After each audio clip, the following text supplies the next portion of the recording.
السلام عليكم. السلام عليكم ورحمة الله تعالى وبركاته. إخواني أخواتي المشاهدين الكرام، تحية طيبة لجميع الصديقات والأصدقاء اللي تيديروني لي متابعة وتتبعوني في الصفحة ديالي. السلام عليكم ورحمة الله تعالى وبركاته مرة أخرى. كما نقولوا عزاؤنا واحد لهاد الأطفال اللي كنسمعوهم كل خطرة كتكون فاجعة، اللي هي كتألمني أنا وتتحز في النفس ديالي. كيف يعقل؟ دابا الموضوع ديالنا هو هذيك الشابة إكرام اللي دات السر ديالها في قلبها.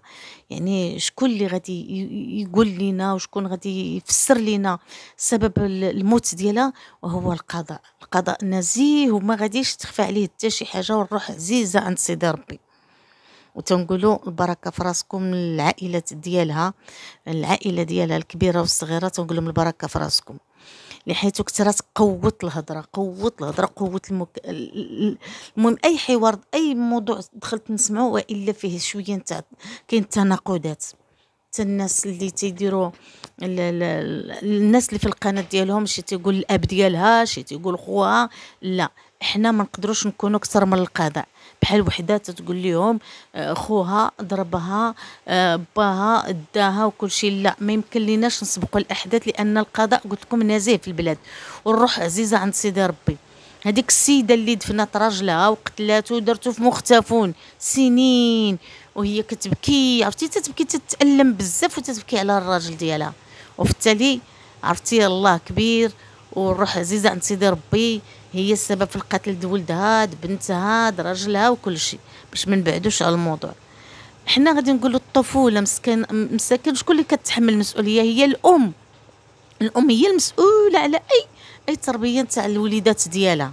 الاب راه تنقولوا تيخدم على برا واخا غادي يحضي، ولكن واحد النقطه، البنيته اللي قالك الام ديالها مشات تصلي التراويح وانت عندك بنت صغيره، كانوا كبارين ماشي مشكل، ولكن البنت الصغيره خص اللي يرعاها وكلشي، حتى ولات ضحيه نتاع العم ديالها اللي اغتصبها وهي طفله مسكينه، طفله ماشي مشكل. عندنا هذيك البنت مسكينه، هذيك الامطار، هذاك القوادس محلولين، مشات في هذاك الواد الحار مسكينه، لا حول ولا قوه الا بالله العلي العظيم. غادي نهضروا على الموضوع اكرام اللي هي كثرت واحد الهضره كبيره بزاف وقعت ضجه كبيره في البلاد، وكلها الناس تتهضر على اكرام الضحيه مسكينه. اكرام دات السر ديالها في قلبها، الله عالم، ولكن ما تنساوش الروح عزيزه عند سيدي ربي والقضاء نزيه، وتنحمل المسؤوليه الام ديالها فعلا. الله يحسن عوانك، الله يحسن عوانك، ولكن الكلام اللي تتقوليه هذيك البنت راه كثير عليها هذيك البنت باش تحمل هذيك المسؤوليه، كبير عليها هذيك المسؤوليه. حنا تنتغلبوا، حنا ولادنا كبروا وتنتغلبوا. الحركه هي تقابل خوتها صغر منها، اولا الوليدات صغر منها، ثانيا تخصها تحفظ، ثالثا تخصها تقابل راسها. البنت ولات واحد السن النضج، راه خصها تشوف راسها، خصها تمشط شعرها، خصها تلبس، خصها تكون مع الصديقات ديالها في المدرسه. الكلام اللي انا تألمت عليه، وهي الام ديالها تتقول واحد الكلام هكا بان البنت ديالي مازالت تبول في الفراش. منين جا داك الشيء؟ الضغط النفساني، الضغط ما يمكنش واحد البنت وصلت لواحد السن ومازالت تتبول تحتها لان ما قابلتيهاش. كاين الدواء، حنا من تسمع وليداتنا وصلوا لواحد السن وباقي تيديروا المسائل ديالهم في الفراش، راه تنمشيو تنسولوا الفرماسيان، تنجيبوا لهم الدواء، تنشوفوا واش البرد واش الخوف، وتنقابلوهم انت بكل وضوح وكل بنتي تتبولي. يعني انا بكيت، حسمت هذيك الكلمه بكيت وحق الله، حسبي الله ونعم الوكيل. دائما تيكون الضغط على الوليد اللي تيتزاد هو الاول او لا البنت، فعلا تنحملوا لهم مسؤوليه وتنعطيوهم. الله يسمح لنا من حق وليداتنا، الله يسمح لنا من حق وليداتنا، تنحملوا لهم هذيك المسؤوليه. اجي هز خوك، اجي هزي خوك، دير فعلا. تنكونوا حاسين بان راه عندنا اللي عاوننا، ولكن هاد البنت ماشي تتعاون. هاد البنت راه ولات خدامه شغاله، اللي خص الخدامه تبقاي تخلصيها من شهر لشهر. هاد البنت عندها خوف الاخ ديالها، عندها خوف الاب ديالها، واحد السن اللي هو ولد عنده 10 سنين عنده بورطابل. دابا تنشوفوا ولد عنده 10 سنين، قل من 10 سنين عنده بورطابل، البنت كبيره وانت قلتي تخدمي، علاش هاد البنيه ما يكونش عندها بورطابل؟ هذا دليل بان شاريه بورطابل ومخبعاه. الفلوس منين جاوها؟ تاني شكون شرى لها البورطابل؟ ثالثا الصديقات ديالها ولا هذيك السيده اللي هضرات معها عندها الرقم ديال البورطابل، كنتي انت حنينه وقريبه لها بزاف اللي تتقولي هي اختي هي امي هي خالتي هي جداتك، كان راه عندك الرقم التليفون كان راه تصارحك. حنا كنكونوا قرابين من الامهات ديالنا من سن الرشد، ملي تنرشدوا راه شكون اللي تتسيق الخبر؟ هي الام ديالنا، تتقول لنا كيف نديرو كيف نلبسو كيف ندير. البنت تلبس راسها وكلشي. واحد النقطه انت قلتي هو كما حتى الاب ديالها تيقولها، تيقول لك انا بسيمانه خليت لها بنتي ولا ولدك هذاك اللي ولدتيه ومشيتو للخدمه. واش انت باقا نفيسه بسيمانه ومشيتي تخدمي على هذا الراجل؟ شكون هو؟ على هذا الراجل كاع بزاف فيه القلب، مريض بالقلب ومريض الكلاوي وفيه الضيقه وفيه هادي، وكتولدي وتتحملي مسؤوليه للبنت، وفي التالي هانتي تصدمتي وهانتي حامله وكنتي تتسنى عاود تحطي ولد واحد اخر ولا بنت اخرى وتعطيها هي تربيها.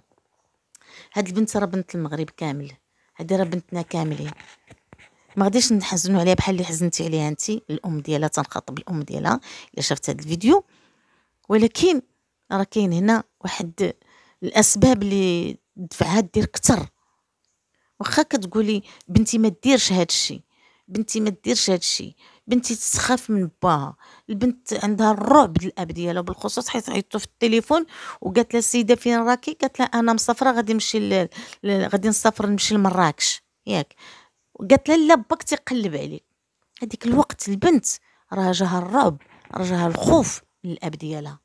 نقولوا الاب ديالها لا، ولكن كاين ضغط نفساني، كاين ضغط من طرف الوسط العائلي، لان البنت متخوفه وبناء ولادنا مابقاوش كيتحملوا بان نضغطوا عليهم او نضربوهم او اش نقول لكم، كيوصل لواحد السن راه ما كيبقاش الضرب. راه حتى في المدارس منعوا التلاميذ والاطفال الصغار كلشي ما يتضربوش، راه في وسط الروض في وسط الحضانه في وسط الكريش ممنوع الضرب. البنت باقا تتضرب، البنت شافها خوها تتهضر مع الولد وتبعها ودار لها الرعب. ثانيا اتصلت بها السيده في التليفون قالت لها باك تيقلب عليك. ثالثا البنت ما قدرش تتحمل وخافت. ولكن هادشي راه كله كاينه نقطه وكاينه ان هاد البنت حملت تعب كبير. المراه مع الراجل ديالها ما تنفقش عليها، ما تاديلاش الواجب اللي تخصها في قلب الدار، تمشي تطلق راسها وتتهنى وتتمشي بحالها. هاد البنت كي غادي دير تطلق من والديها؟ طلقات. انا تنقول علم لله سبحانه وتعالى، طلقات نفسها بنفسها صافي. طلقت ماشي عاد تعطيونا التوضيحات، راه القاضي قاضي التحقيق هو اللي تعطينا التوضيحات والشرطه التقنيه والعلميه وكلشي. راه عندنا الامن راه مجهد في البلاد. ما يكونش في علمكم بانكم غادي تقولوا بنتنا ماتت مقتوله والبنت عندها الشان ديالها مشدود من هنا ودير من هنا. الاب ديالها تيورينا، انتم غادي تشوفوا، غادي نوريكم بعض الصور كاملين لي فيديو بان امها تتبكي، بان باها تيورينا فين بلاصه علقات راسها ولا العلم ولا واش قتلوها، واش البنت مقتوله او لا انتحرت. نشوفوا هذيك البلاصه خاويه، تنشوفوا الارض فعلا فيها الغيص، تيقولوا بان الحذاء ديالها ما فيهش الغيص، وهذيك البلاصه اللي مشات لها خاويه. ما عرفتوش في الليل ولا في النهار، هذيك بلاصه خاويه، لان البنت راه تخرج بنت هذيك المنطقه راه تعرف بلاصه الخاويه وكل شيء. اما القاتل كرا الامن كرا البوليس، اما الدرك كرا زو البصمات. ما يمكنش شي حد غيكون هزها وزعما ما كاينش كاع اثار البصمات. على حنا كاع البوليس ديالنا والدرك الملكي والشرطه العلميه زعما كاع ما غادي تلقى شي اثار نتاع راه الزطمات. الا كانوا شي وحدين غاديين بالزطمات تما راه تيتبعوا الخطوات حتى لتم. ولكن هاد البنت كما تيقولوا قلب ديالها عمر وحق الله تسرول طيب، تعجن تخمل. مني تنوض في الصباح خصها تبدل الحوايج ديالها اللي بايله عليهم، خصها تصبنهم، خصها تحيد الريحه نتا التبول اللي فيها، خصها تمشي للمدرسه، خصها تهضر مع الصديقه ديالها، خصها ضروري يكون عندها صديق ديالها بتخبيعيه، كلشي بالخوف. خوها صغر منها ولكن تيمثل في بلاصه باه ما كاينش، كاين خوها، كاين خوها اللي تيراقبها، خرجت كاين اللي تيراقبها، كاين اللي تيحظيها. ولكن الله اكبر، الله اكبر على هاد البنت. بدينا تنسمعوا بزاف الضحايا، بزاف تنسمعوا. يا هاد الامهات، يا هاد الامهات، قسما بالله انا ما تنحملش المسؤوليه لاي واحد انتحر، لاي واحد مشى خوا، اي واحد هز حوايجو ومشى. راه الضغط النفسي وكل شيء. تنغلطوا مني وجبد، تنغلطوا. ولكن ملي تنراجعوا نفسنا عاود تنصلحوا الموقف. يمكن بشي سمح لي ولدي او لا سمحي لي بنتي ونبوسها نعنقها، غلطت في حقك، او لا درت الخطا، راكي درتي الخطا.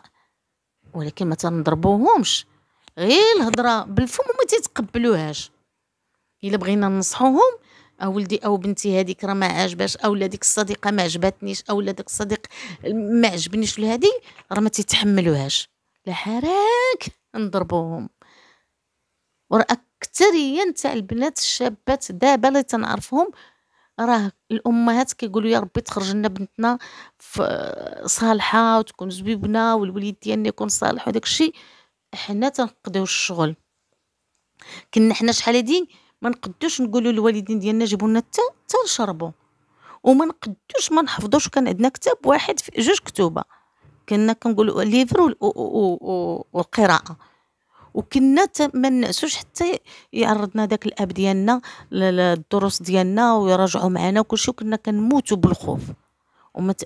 ما تنفكروش باش نديروا شي حاجه لراسنا.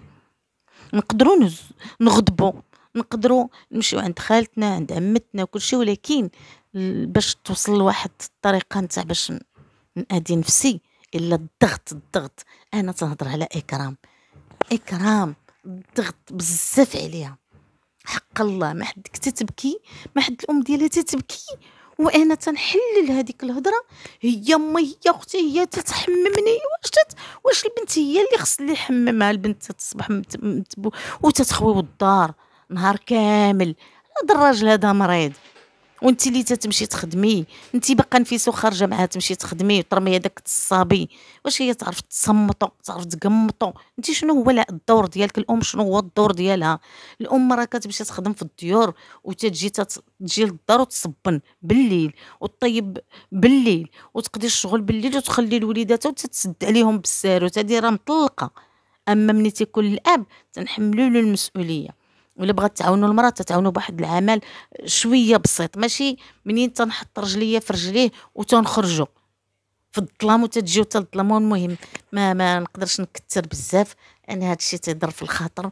وثاني الناس اللي تدير الملاحظات وتيقولوا الاب شاكين في الاب، نقولوا 100% الله عالم، نقولوا 50% الله عالم. لان احنا ما غاديش احنا نكونوا في بلاصه كما نقولوا بالدارجه المخزن عارفه اش تيدير، والروح عزيزه عند الله. وديك البنت والله العظيم هي وفاء الاجل. منين تنزادوا من كرج الامهات ديالنا راه تيقول ها فوقاش غتزادوا، ها فوقاش غادي يكونوا نهايه العمر ديالنا. ولكن شي تيألم. خصنا نردوا البال حنا الامهات، ردوا البال لوليداتكم الصغار. تنشوف شي ترابين تاع وليدات صغار بالله ما تيعجبنيش الحال. كنا ما تنجلسوش مع الناس في الطبله، كنا ما تنجلسوش مع عائلتنا في الطبله، مع الام ديالنا وخوتنا، حيت كونوا صغيرين تعطونا في طبيص بوحديتنا ويعلمونا كي نديروا ناكلوا، وتعلمونا كي نديروا مسحوا فمنا، تعلمونا كي نقولوا بسم الله وكي نقولوا الحمد لله، تعلمونا من الكاس ما نوسخوش، وتبقى التربيه من الصغر. تنشوف شي حوايج انا والله العظيم انا شفت اطفال صغار عرفتي شي تربيه وكتبقاي باش تلاحظي ما تقديش. كاع كل ام ما تعجبهاش حال الا مشيتي لاحظتي ولا شي حاجه. ولكن راه الام هي كل شيء، راه الام هي اللي تتربي، المدرسه تتقري، الام تتربي. والاب ضروري تكون عنده الهبه، ضروري. فين مشيتي فين جيتي علاش خرجتي علاش دخلتي علاش هادي. ولكن الرعب عطيوها تقرا وتمشي وتجي والماكله متوفره لها. علاش على قد الحال، ولكن انت لا حكمتي بعدا وبعدا، ماشي تصبين والتخمال والتربيه ومنين نجي ندير لامي الملحه والماء في بانيو نغسل لها رجليها، ومنين نجي نغسل ليها ونمشط لها شعرها، بزاف بزاف. لو كانت حجره كانت تحفرات وبدات تدوب بوحديتها، تتريب بوحديتها. خلصت الكلام، وجزاكم بخير. رحموا على هاد البنت إكرام، رحموا على ديك الطفلة البريئة اللي اغتصبت من طرف عمها. حسبي الله ونعم الوكيل. طيش والخلا والخلواني لقى ديك البنت، لا حول ولا قوة إلا بالله العلي العظيم. الأم ديالها قالت تأدي التراويح في الجامع، ملي كنتي كتشجدي وتتقولي الله سبحانه وتعالى إيه قالك فرض علينا الصلاة، الصيام والصلاة وفروض ديالنا اللي مفروض علينا نأديوها، ولكن ما قالكش سيري خرجي وخلي الترابي ديالك تدور في الحومه مساكن، واش واكلين واش شاربين واش معشيين. والليل هذيك الوقيته راه خص البنيه تكون ناعسه في قلب الدار.